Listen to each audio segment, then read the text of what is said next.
Welcome back, guys, to another video. Okay. uh, I'm in a different place, as you can tell. Our goal with every video is to shoot it in a different location. So next time we'll probably be in Italy or Germany or, just kidding though. This is our new office setup. You can't see the rest of it, but maybe we'll show it off at some point. I'm saying all of this stuff and I don't know if Vinny will keep any of it, so we'll see what he decides to keep. So in our last video, we talked about the history of our game and how we got to this point, but you're probably wondering, okay, but like, what is it like now and what will it be like in the future when you can actually play it? So, let's talk about the biggest feature of our game, the spellcasting and the little guys that do it, and we'll start off with the Fire Mage. The Fire Mage was our most concrete early example. We thought about a reckless, self-assured spellslinger that, while powerful, could get allies into trouble if they're not careful. The idea of playing as a cocky, fiery prince seemed like a lot of fun, and we wanted their gameplay to match that energy. I'm glad I burped during that take. Why does it happen every video? It's weird. Do not say this shit, because Vinny is actually going to put it in the video, and I'm going to tell him to cut it, and it's going to be more work for him. So the mages and Chromaticasters have one basic spell they can use pretty much at any time, and 3 special spells that usually come at a cost and have a cooldown period. So let's go through those spells for the Fire Mage. The Fire Mage's basic spell is a Fireball, and it stayed pretty much untouched since our first prototype. It hits a single enemy for a good amount of damage and can set them on fire. But if you miss, it can leave ground fire that can hurt enemies, but it can also hurt allies. This can cause a lot of chaos for your teammates, but if you coordinate well enough, you can also use it to put up a wall of fire to try and block off enemies, or even have your allies push enemies into that fire. While some of these basic abilities are very similar to the original prototype, like this one, the other abilities actually evolved a lot and are still evolving for pretty good reasons. At the start of this project, we often built mages on the idea of what might make them cool or what people might expect from something like a Fire Mage. But now when we create new abilities, we try to ask ourselves why. What does this ability contribute to the rest of the team? How does it help the mage assist its other allies? It may sound obvious in hindsight, it probably does, but it's a more recent philosophic change with how we're looking at the game now, and it's made us reevaluate pretty much all of the abilities we've made so far. One of those changes from our initial prototype is the addition of a campfire that they can place down, increasing the damage that they deal as well as their friends, and it also slowly gives each of those players a shield. We wanted to think about how fire can serve more than just a destructive force, but how it can also have a positive impact, and a campfire was really obvious. Who doesn't love a campfire? You ever played Outer Wilds? Let me tell you about this game. The Fire Mage also has a flamethrower which coats an area on fire. This works really well against tightly packed enemies, and it actually works in conjunction with the Water Mage's Whirlpool really well, which we'll talk about in a little bit. Finally, the Boom Sigil is a placeable trap that can be triggered to blow everything away, you and your friends included. It enables the Fire Mage to manipulate the positions of allies and enemies, though in a much more chaotic manner than the other mages can. Additionally, it can double as a movement tool if you need to get away quickly, and you're fancy about it. You go, whoop. The goal of these spells is to push players to use them in conjunction with each other, to experiment and see what mages work well together and what spells work well together too. We want Chromaticasters to be a game about teamwork and mechanical synergies. We want players to feel like they're having a strong, foundational, and most importantly, unique role in their group. These characters and spells we make are foundational for all of this to work. There's a ton of trial and error when it came to it though, as you could see in the last video, but now we've come up with some rough guidelines for each character. We want them to fulfill some kind of unique niche in the group, roughly the idea being that they're amazing at 1 or 2 things and terrible in some other ways. We want their gameplay to be significantly different from each other. Not everyone will like every mage, but there should be a mage for everyone. A majority of their abilities should be relevant to the other players, either by directly impacting them or enabling them to be more efficient. And then they should have a strong personality, and it's generally tied to some element like fire or water or earth. What's their unique niche? They're a master of straightforward offense. They have some supporting tools in the case of the campfire. They're weak if they end up surrounded on their own. Their flamethrower is the only resource they have to deal with large pools of enemies effectively, and it drains mana really fast. And if the Fire Mage runs out of mana, they're kind of toast. So what makes their gameplay different? The Fire Mage's focus on powerful but chaotic combat differentiates them from the rest of the cast, with moves that have unintended consequences, like the Fire Sigil, or the fire that can be left on the ground by missed fireballs. And then finally, how do their moves impact or help other players? The Fire Mage is able to push enemies and allies away with his Fire Sigil, so if used properly, it can really bail people out of bad situations. His Flamethrower is great at encouraging other players to group enemies up closely for quick, assured destruction. And his Campfire, I mean, I think that's obvious enough. Additionally, we mentioned we want the character just to have personality and be elementally themed. I think you can figure this one out. I think probably most of them you can figure out yourself. It's pretty fucking obvious, you moron. I'm talking to you, Dave. So what next? Well, after the Fire Cat, we decided the most natural place to go would be to make their foil.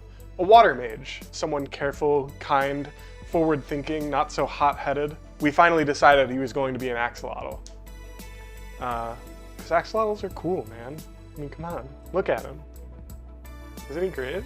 We wanted them to have a well-rounded kit of supporting tools. Like the Fire Cat, some of their moves stayed static from the original prototype, but others changed around a lot. The Water Mage's basic spell is the Water Spray. This pushes around anything they hit and soaks them, slowing down their movement speed. It also does good damage, but at a very short range, so it puts them in a lot of danger while using it. You can use this pushing to push enemies into different hazards or poison. I love the Water Mage.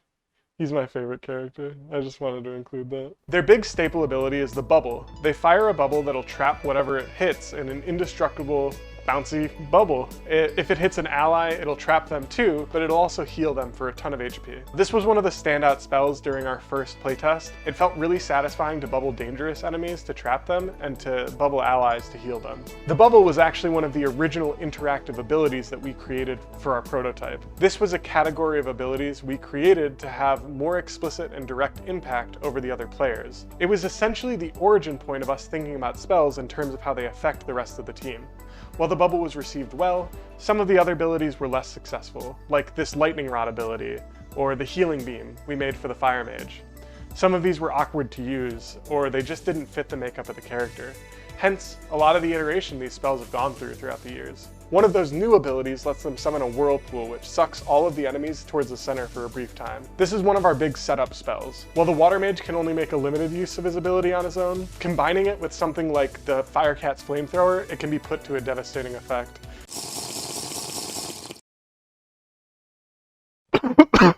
What the fuck is in this, dude? You put the good shit in there. The last Water Mage spell is the Mass Bubble, which makes them and all allies invincible for a short while. This is a really powerful ability that can require a lot of foresight to use properly, but we've only had it around for a few months, so it's one ability that might change pretty soon. So, what's the Water Mage's unique niche, like we talked about before?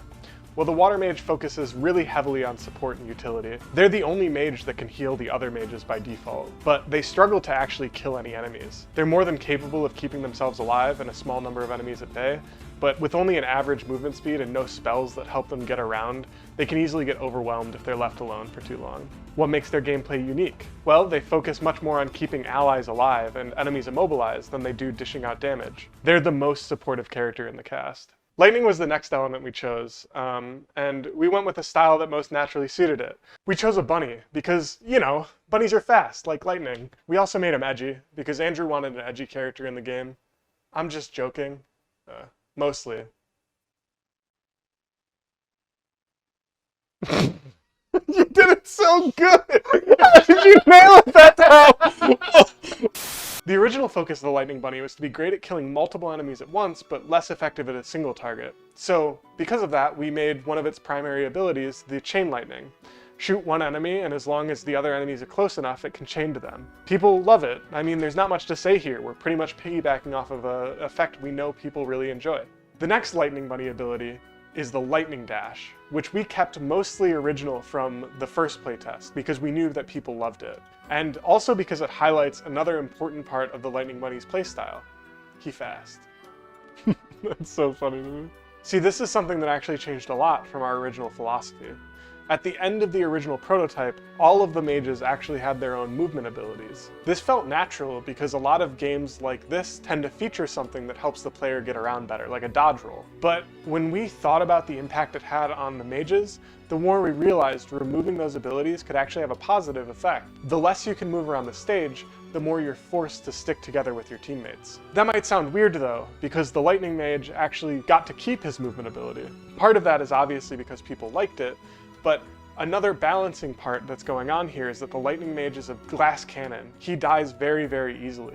So he has the ability to move around a lot better than most of the other characters, but if he's not careful, he can end up downed in a place that can be really, really hard for the other mages to pick him up. So he has to play more carefully with his low HP. The first new spell we added for the Lightning Mage after coming to this conclusion was their Flashbang. We realized that a natural extension of the Lightning flavor was a character that excels at stunning others around them, and this became a big focus of their kit.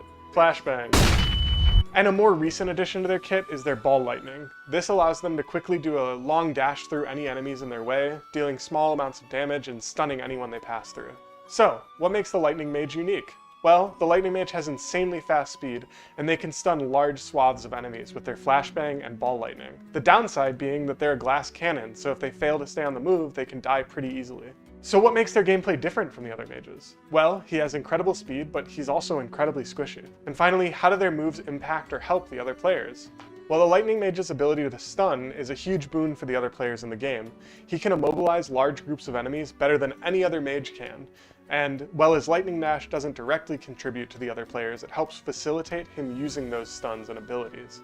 Now, we're onto the Earth Mage. And now there's like big text. It's like slime from Nickelodeon. It's just Earth Mage. I don't know why it's slime. You know, because slime is very earthy. The Earth Mage is a strong, reliable, and tanky character. They sport some of the best tools for defending and rescuing the other mages with their Earth Wall and the Earth Fist. One of our goals with the Earth Mage was to have them play with a more close-range brawler style, to differentiate them between the other more mid and long-range playstyles of the other characters. We did this by giving them a strong melee attack, but this requires you to be right next to enemies in order to dish out damage. Obviously, this close-range aspect of their character made them have a lot more HP to compensate for being close to enemies all the time. So this made them the tankiest character in the game. Another reason we pushed for this more close-range playstyle for the Earth Mage was because in our prototype, people really loved the grab ability of the Earth Mage. Initially, the Earth Mage had a more long-range ability before, but by making their primary attack and their focus being on close-range combat, it encourages players to use that grab ability more often. We also felt like an important aspect of the Earth magic would be control over the Earth, obviously.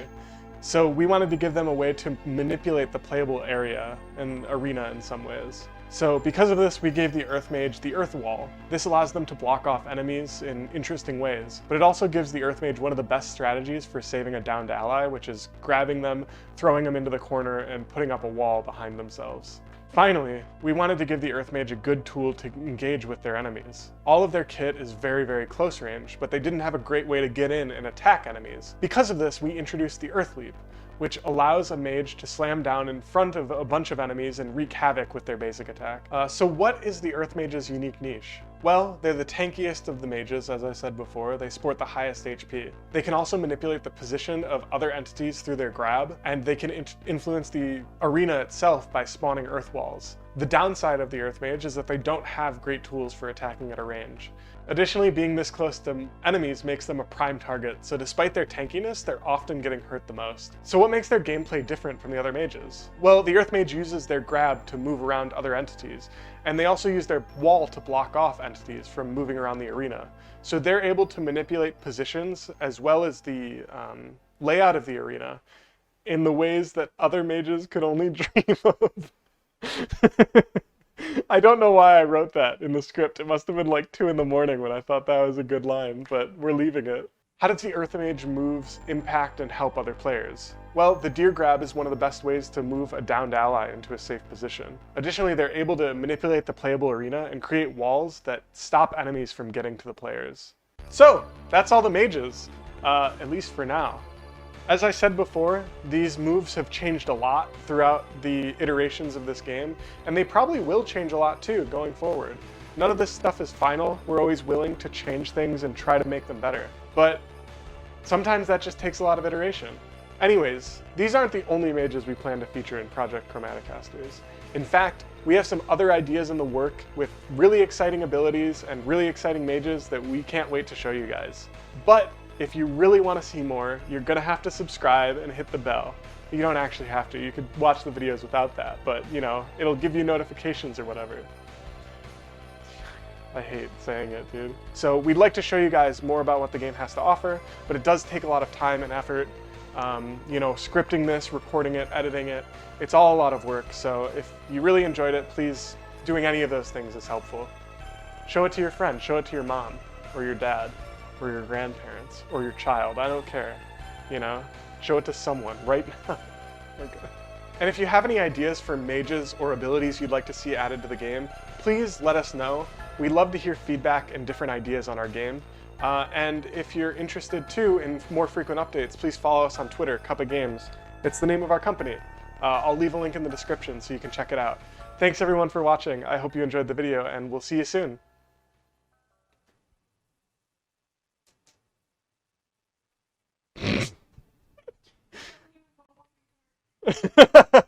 Oh yeah, because of the computer.